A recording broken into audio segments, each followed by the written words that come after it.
Question 1. Is Wilson's idea of moral diplomacy possible in the real world? Our goals. We want to understand how World War I started, and we'll learn why the United States tried to stay out of the war, but eventually chose to join the fight. Our big idea. Americans did not want to participate in World War I, but eventually chose to join the fight after it appeared Germany was inciting Mexico to attack the United States. Let's get started with our introduction. When he took office in 1913, President Woodrow Wilson promised that the United States, under his leadership, would be a different sort of neighbor to the nations of the rest of the world. Unlike Theodore Roosevelt and William Howard Taft, who were unashamed to cast America's weight around in the form of military or economic muscle, Wilson promised to use America's power for good. His moral diplomacy meant that the United States would fight for people to have a say in their own destiny. He disliked Europeans and their colonial empires. He wanted fairness. Any student of history can easily see the hypocrisy in moral diplomacy. Wilson sent the armed forces into Latin American nations multiple times, including General Pershing's futile attempt to chase down Pancho Villa in Mexico. He made no attempt to undo imperialist takeovers of Puerto Rico, Guam, the Philippines, or Hawaii. It would seem that Wilson's moral diplomacy was more about telling other countries what they should do, rather than making the United States itself a model of those moral ideas. The greatest test of Wilson's diplomatic talents was not regarding imperialist interventions in Latin America, however. His real test was related to World War I. As European nations set about slaughtering one another on the fields of France and Belgium, Wilson did his best to maintain American neutrality. Americans supported his efforts. One popular song of the day was, "I didn't raise my boy to be a soldier." Wilson's desire to keep America out of a terrible war that it didn't start conflicted, however, with his desire for the United States to be a leader in determining the future of world affairs and to be a force for good. Since he couldn't stop the war, how could he use the war to, as he would later say, make the world safe for democracy? Could moral diplomacy work in the real world? Could good come out of something so evil? Alliances in Europe. 1915 marked the end of a long period of peace between the world's most powerful nations. 100 years before, Europe had united to defeat French Emperor Napoleon. After Napoleon's defeat, the United Kingdom, France, Prussia, Russia, and Austria met in Vienna. These nations decided that if power in Europe was balanced, then no nation could pose a threat to the others. However, in 1871, several small German nations combined into the German Empire, and Chancellor Otto von Bismarck began to construct a web of alliances to protect German dominance. Austria-Hungary, Italy, and Germany formed an alliance, and in 1887, the Reinsurance Treaty ensured that Russia would not interfere in a war between France and Germany. This upset the traditional balance of power. Most concerned was France, a traditional enemy of Germany. However, Germany and Great Britain remained on good terms, as Germany had not built a navy that might challenge British sea power. During this time, Queen Victoria of Britain built alliances in her own way. During the years of relative peace, she had her children marry into many of the royal families of Europe, believing that this would solidify relations among the nations. In the first decade of the 1900s, the Kaiser of Germany and the King of England were cousins through Victoria, as were the Tsar and Tsarina of Russia. In 1890, Kaiser Wilhelm II fired Bismarck and took over responsibility for Germany's foreign policy himself. He decided to build up the German navy, antagonizing Great Britain, and did not renew German agreements with Russia in 1894. As a result, Russia formed a new alliance with Germany's rival, France. In 1904, France and the United Kingdom decided to end centuries of bitter enmity by signing the Entente Cordiale, an unusual agreement between former enemies that was signed specifically to counter the growing military power of Germany. 3 years later, those two nations and Russia entered the Triple Entente. In response, Germany, Austria-Hungary, and Italy confirmed their alliance, forming the Triple Alliance, or Central Powers. Each nation felt that developing alliance was essential for protection, but the alliances led everyone to fear that its neighbors were more powerful and had more powerful friends. The result was that Europe's most powerful nations, Great Britain, France, Russia, Germany, and Austria-Hungary, all began building up their militaries in preparation for war. War breaks out. Austria-Hungary was a patchwork of several nations ruled by the Habsburg family. Several ethnic groups resented rule by the Habsburgs. In June 1914, the heir to the throne, Archduke Franz Ferdinand, traveled to Sarajevo in Bosnia and Herzegovina. A Serbian nationalist named Gavrilo Princip, who hated Habsburg rule, assassinated the Archduke and his wife as they drove through the city in an open car. This assassination triggered the First World War. The Austro-Hungarian government decided to retaliate by crushing Serbian nationalism. They threatened the Serbian government with war. Russia came to the aid of the Serbs. To oppose this alliance, Austria-Hungary called on Germany. Kaiser Wilhelm II said his country would give Austria-Hungary whatever it needed to win the war. In July 1914, Austria-Hungary declared war on Serbia. Austria-Hungary, Russia, and Germany began to mobilize their troops. The conflict in Austria-Hungary quickly spread over Europe. Germany's military leaders understood that war between Austria-Hungary and Serbia meant war between Austria-Hungary and Russia, which would in turn bring Germany into the conflicts, and then France as well. They did not want to fight a defensive war with their most powerful enemy, France, and convinced Kaiser Wilhelm that their best chance for battlefield success was to strike first. In August, Germany declared war on France. The Germans demanded that Belgium allow German troops to pass through the neutral nation. When King Albert of Belgium refused, Germany violated Belgian neutrality and invaded. Belgium appealed to Great Britain for aid. The British House of Commons threatened that Great Britain would wage war against Germany unless it withdrew from Belgium. The Germans refused, and Britain joined the battle. The Central Powers, Germany and Austria-Hungary, were pitted against the Allies, the United Kingdom, Russia, and France.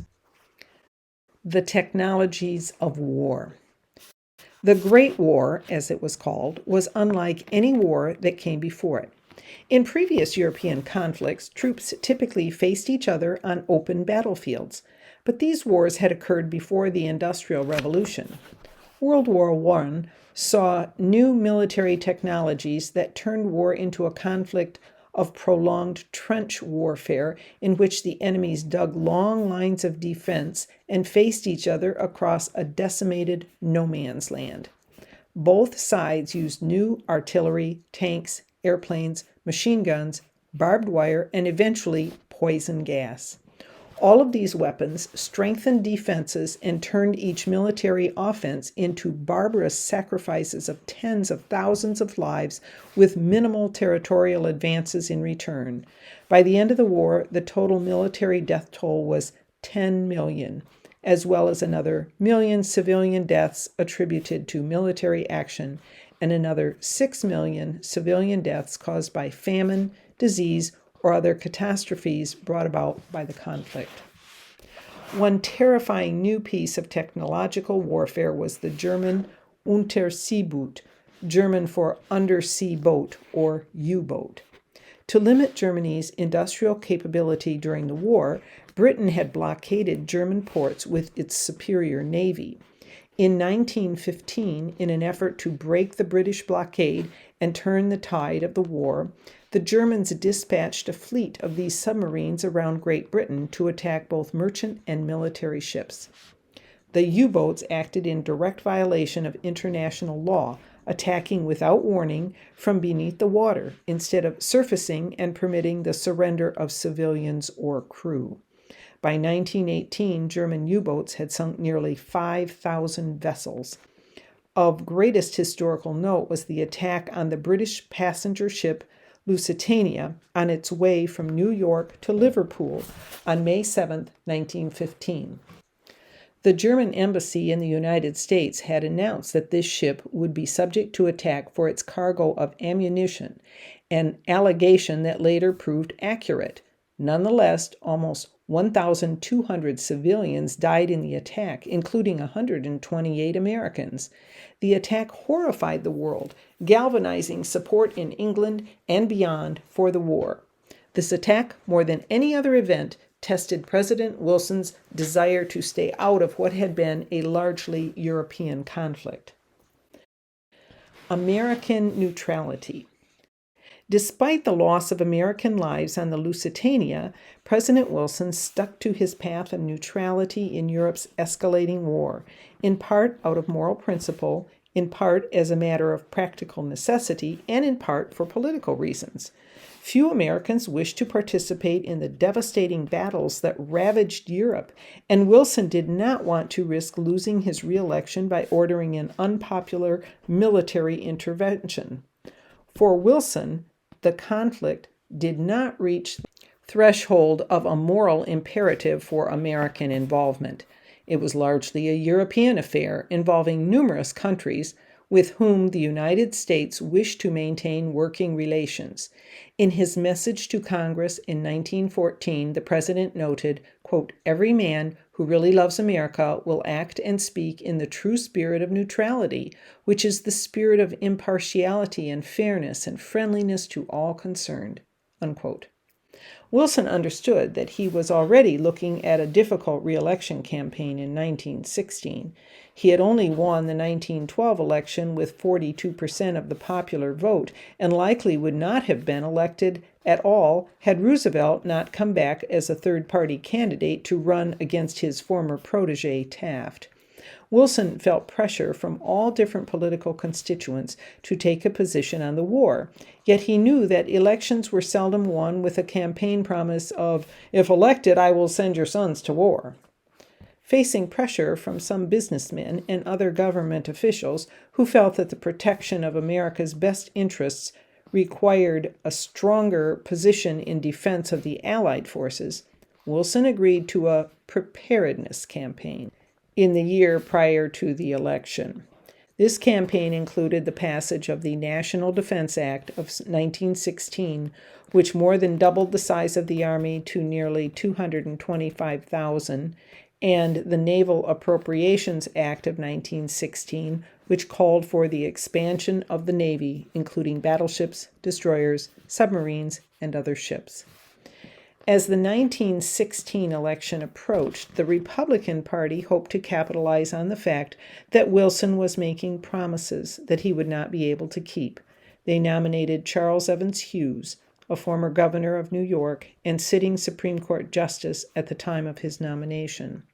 Hughes focused his campaign on what he considered Wilson's foreign policy failures, but even as he did so, he himself tried to walk a fine line between neutrality and belligerence.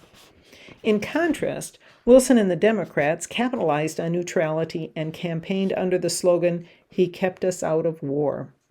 The election itself remained too close to call on election night. Only when a tight race in California was decided 2 days later could Wilson claim victory in his re-election bid, again with less than 50% of the popular vote.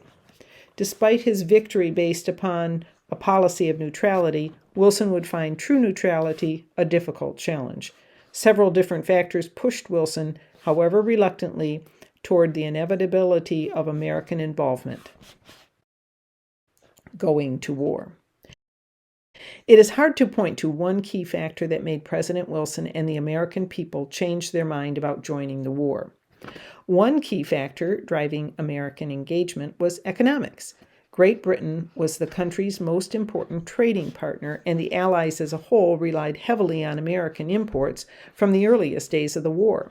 Specifically, the value of all exports to the Allies quadrupled from $750 million to $3 billion in the first 2 years of the war. At the same time, the British naval blockade meant that exports to Germany all but ended, dropping from $350 million to $30 million. Likewise, numerous private banks in the United States made extensive loans in excess of $500 million to England. J.P. Morgan's banking interests were among the largest lenders. Certainly, the war was good for business, and American bankers were eager to see the Allies win.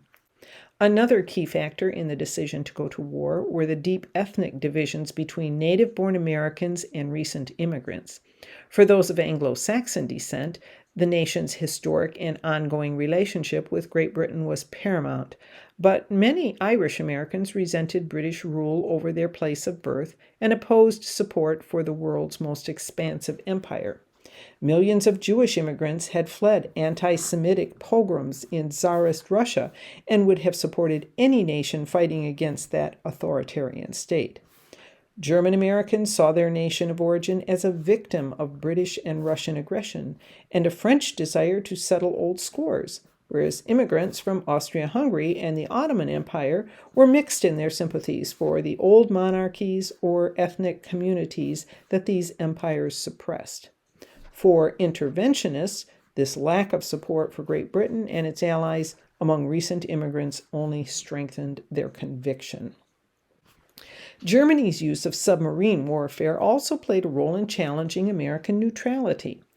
After the sinking of the Lusitania and the subsequent August 30th sinking of another British liner, the Arabic, Germany had promised to restrict their use of submarine warfare.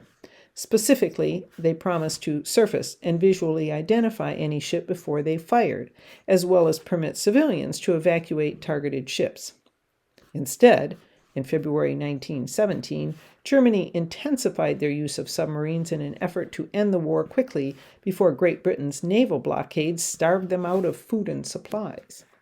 The German High Command wanted to continue unrestricted warfare on all Atlantic traffic, including unarmed American freighters, in order to cripple the British economy and secure a quick and decisive victory.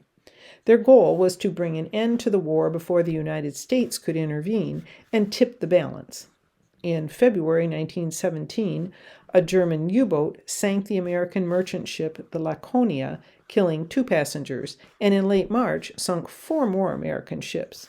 These attacks increased pressure on Wilson from all sides as government officials, the general public, and both Democrats and Republicans urged him to declare war. The final element that led to American involvement in World War I was the so-called Zimmermann telegram. British intelligence intercepted and decoded a top-secret telegram from German Foreign Minister Arthur Zimmermann to the German ambassador to Mexico, instructing him to invite Mexico to join the war effort on the German side, should the United States declare war on Germany. It went on to encourage Mexico to invade the United States, as Mexico's invasion would create a diversion and permit Germany a clear path to victory. In exchange, Zimmermann offered to return to Mexico land that was previously lost to the United States in the Mexican-American War, including Arizona, New Mexico, and Texas. The likelihood that Mexico, weakened and torn by its own revolution and civil war, could wage war against the United States and recover territory lost in the Mexican-American War, especially since Germany would have no way to help the Mexicans, was remote at best.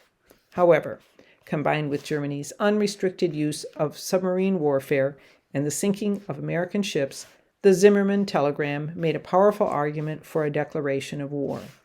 The outbreak of a communist revolution in Russia in February and abdication of Tsar Nicholas II in March raised the prospect of democracy in Russia and removed an important moral objection to entering the war on the side of the Allies. On April 2, 1917, Wilson asked Congress to declare war on Germany. Congress debated for 4 days, and several senators and congressmen expressed their concerns that the war was being fought over economic interests more than strategic need or democratic ideals. When Congress voted on April 6th, 56 voted against the resolution, including the first woman ever elected to Congress, Representative Jeannette Rankin. This was the largest no vote against a war resolution in American history. All the same, the United States had entered the Great War on the side of the Allies. Conclusion. Wilson wanted the United States to lead the world toward a path of honest international friendship. He believed that both nations and people were inherently good and could live peacefully if they chose to. However, again and again during 1915, 1916, and 1917, he was proven wrong. European powers were sending their finest young men to be slaughtered on the battlefield, and Germany's high command ignored American claims of neutrality and sank passenger ships without warning. Maybe Wilson's dream of moral diplomacy was just a dream, something that sounded good in a diplomat's imagination, but was never going to be possible when he opened his eyes and looked around at the real world. What do you think? Is Wilson's idea of moral diplomacy possible?